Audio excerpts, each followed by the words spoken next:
Kira-kira menurut Pak Eber, yang paling bagus itu target pembangunan 2003 itu seperti apa? Ya, begini. Konsep pembangunan terkait dengan rencana tahun 2023 tentu patokannya ada pada RPJMD Bupati. Ya. RPJMD Bupati ini kemudian dinarasikan kepada LKPD. Iya. Dari LKPD kemudian dinarasikan lagi pada Ketua KPD. Iya.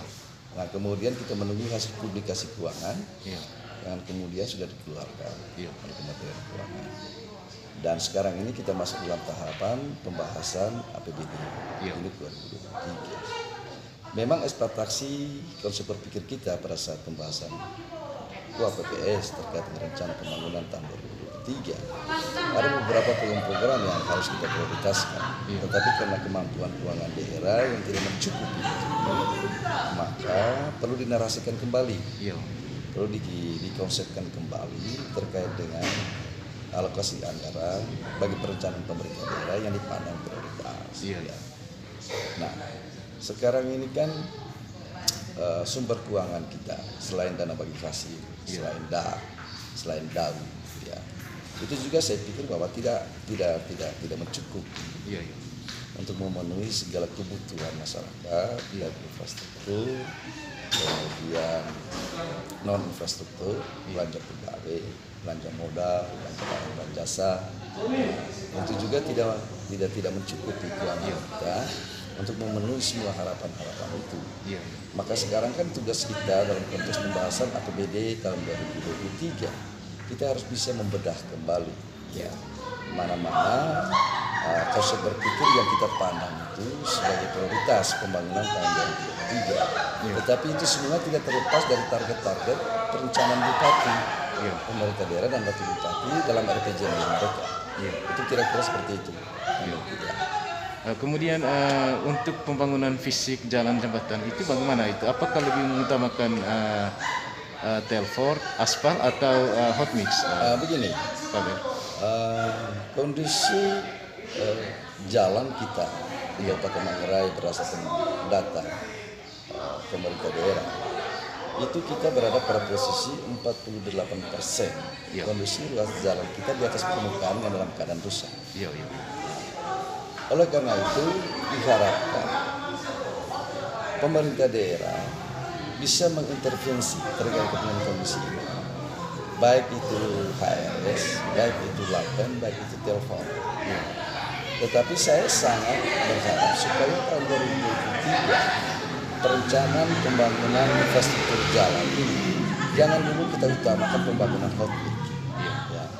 Karena kondisi ruas jalan hampir di semua wilayah kita sekarang dalam keadaan rusak. Sehingga kalau bisa jangan dulu didorong hotspotnya. Tetapi yang paling penting adalah kendaraan itu sampai pada tujuan. Cukup dilakukan rehabilitasi ruas-ruas jalan yang masuk pada lokasi-lokasi jalan-jalan utama, jalan-jalan kecamatan, terus sampai di jalan-jalan desa. Sehingga kalau bisa perencanaan pemerintah daerah terkait dengan intervensi infrastruktur jalan yang direncanakan pembangunan kalau bisa dikurangi, lebih kepada proses pembangunan infrastruktur jalan untuk rehabilitasi. Karena ketika nanti kita alokasikan anggaran itu lebih pada pembangunan infrastruktur, pembangunan HRS, anggaran kita terbatas. Anggaran kita terbatas. Nah, contoh, kita ini ada DAK, kita ini ada DAU, kemudian kita terbantu dengan pinjaman daerah.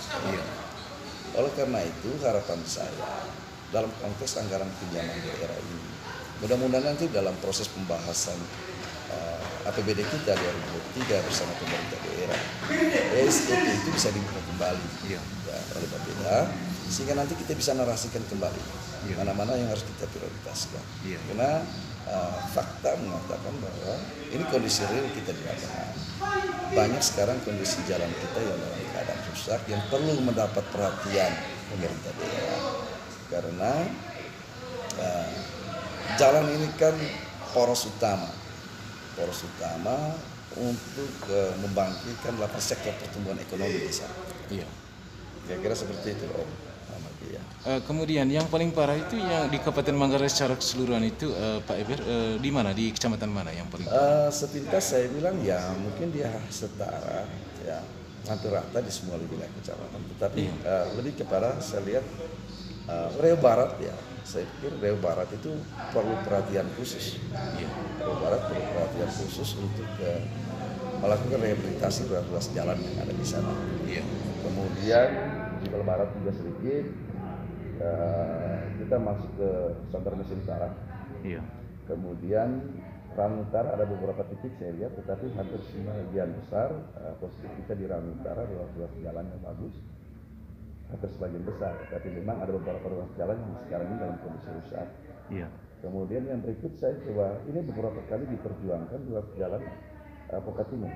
Ya, Pokatimung karena memang ruas jalan ini hampir tidak diintervensi dalam waktu 4 tahun terakhir.